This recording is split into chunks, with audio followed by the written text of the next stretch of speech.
What is the difference, because you touched upon this, between resolving conflict in law enforcement versus the private sector? Sure. Well, I don't get all the fun tools in the private sector like when I was a cop. So I don't have a gun belt anymore. I don't have all the cool things that come with that.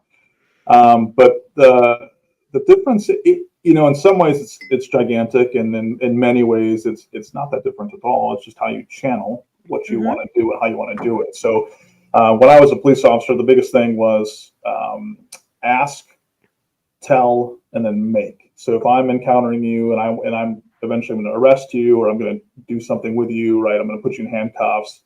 I might ask you, hey, listen, this is what's going to happen. And then put your hands behind your back. Let's say that. And then if you don't do that, I'm going to say, put your hands behind your back. And if you don't do that, then I'm going to make you put your hands behind your back, right? So I've taken these steps. Now I can't do that today in a forceful way, right? In my current field, but I think about it from that aspect, right? Is like, how do I articulate it? And the biggest thing is setting expectations, clear direction on what I'm going to do or how I'm going to do it, or the conversation that we're going to have. It could be resolving conflict. It could be communicating a project. So much of it is lost in how we actually communicate with people.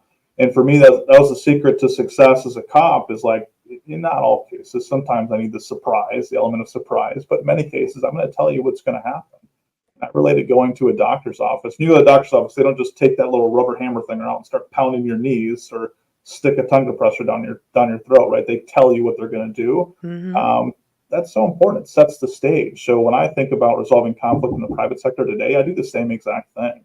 It's setting the stage to have whatever conversation is going to look like. And if it's an awkward conversation, I'll literally say, hey, Joyce, listen, is it okay if I'm super honest with you? This is going to be a little bit awkward. Is that okay? And then I'll bring the barriers down with that, and then I'll go into the conversation. So I can set the stage in that regard too, similar to how I would set the stage when I'm talking to somebody who's a suspect or who committed a crime. Well, in my world of kick conflict to the curb, what you do is what I call making conversations safe. And that's when people can figure out in an easy way what you automatically do, Brent. And that is, how do I make sure that that other person knows what the expectations are? How do I get into his or her shoes so they feel comfortable talking to me? So making conversation safe is a strategy. You just start with, I want to, I don't want to. And somehow you may not use those exact words, but you do help others by making conversation safe. I mean, you're shaking your head.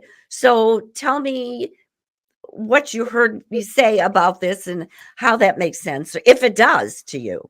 Yeah, it does. And I think that just the premise of making a conversation safe in that regard, because the folks that I would encounter as a police officer, I'm encountering them literally on the worst day of their life.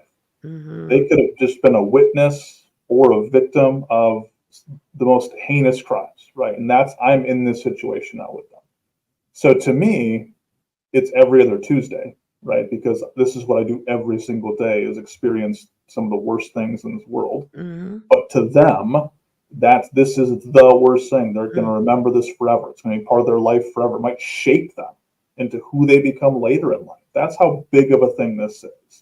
And so if I can talk to folks, if I can make it a safe space, if I can ask open-ended questions, if I can create an environment where I'm intentional in my communication, where I'm actively listening to what they're saying. So not listening just to respond, Correct. but actively listening, hearing what they're saying, watching their body, watching how they react, then take the conversation from there and guide them and ask them prompting questions and build that rapport and build a level of trust. That's vital. And if you can do that in that environment, like I did, like I do the same exact thing, right, in my current role. So what you automatically do is you help people so they're heard. Yeah, absolutely. Because yeah, I just knew. Why did I know that Yeah. Brent was gonna say, "Yep," or "Yes," or whatever. That is what you didn't mention that because you were talking about all the great things that you do to make sure, again, that you get their shoes and you understand that it's a big deal for them, even though you face things like this daily. So making people feel heard, folks, is the big umbrella of what I do. When clients come to me, Brent, usually it's they don't feel heard. They feel invisible. And that's because the leaders, sorry, leaders, the ones that don't do it aren't the ones that come to shows like this, though. They don't hear this special message. Is once you just make people feel heard and listened to, the magic happens. It really does.